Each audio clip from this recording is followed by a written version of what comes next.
औज़ुबिल्लाहिमिनश्शैतानिर्रजीम बिस्मिल्लाहिर्रहमानिर्रहीम। अस्सलाम वालेकुम मेरे प्यारे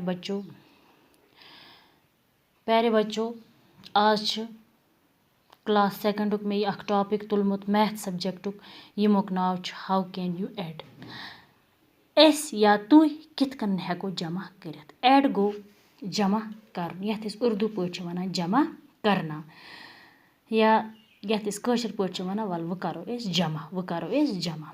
Ali a boy having 7 pencils. यत मानो टाटो सवाल तहज किताब मज अली अख लड़कि यमस 7 पेंसिल कज पेंसिल 7। इथे पे सैनिस क्लासस मज अख ब्याख लड़कि यमस नाव सुहैब। क्या नाव सुहैब। अमिस 5 पेंसिल कज पेंसिल सुहैबस यथ 5 पेंसिल। इथे पे ब्याख अख लड़कि राशिद यमस नाव सैनिस क्लासस मज तमिस 3 पेंसिल।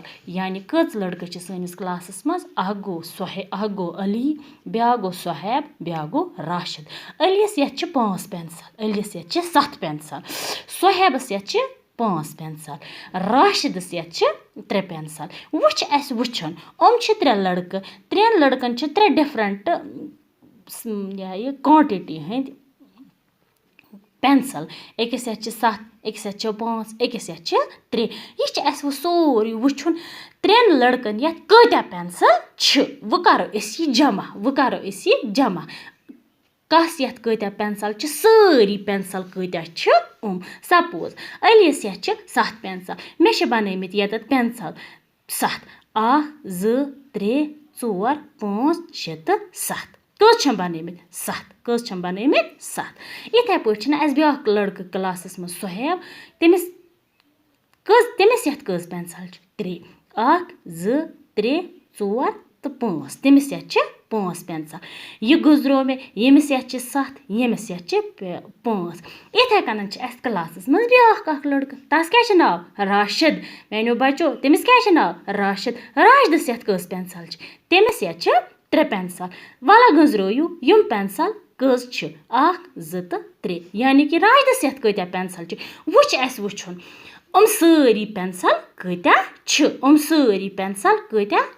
वुचु से अलियस यथ 7 यम गंजर यम आय 7 सुहैबस यथ 5 यम ते गंजर यम आय 5 राशिदस यथ 3 यम ते गंजर यम आय 3। वुच अस वुचन अस कित कन करो अथ जमा अस कित कन करो अथ एड। यह सान टॉपिक नाव। वुचु से मैनो टाटो बच्चो गोडनेथ लेखो 7 क्या लेखो 7 तम पत लेखो 5 तम पत लेखो 5 तम पत लेखो 3 यत गंजर वुचु से 1 2 3 4 5 6 7 8 9 10 11 12 13 14 15 वनु सो गोब्रो कज पेंसिल आयो 15। वो क्या लेखो यत 15 शाबाश यत लिख 15। वुच सवाल वो यह काउंट कर टोटल पेंसिल कत्या यमन लड़कन यथ। यानी कि टोटल पेंसिल यमन 3 लड़कन यथ 15 3 लड़कन यथ 15। यह आज सान टॉपिक नाव हाउ कैन यू एड। अस कित कन हेको एड करित बाकी वसलम।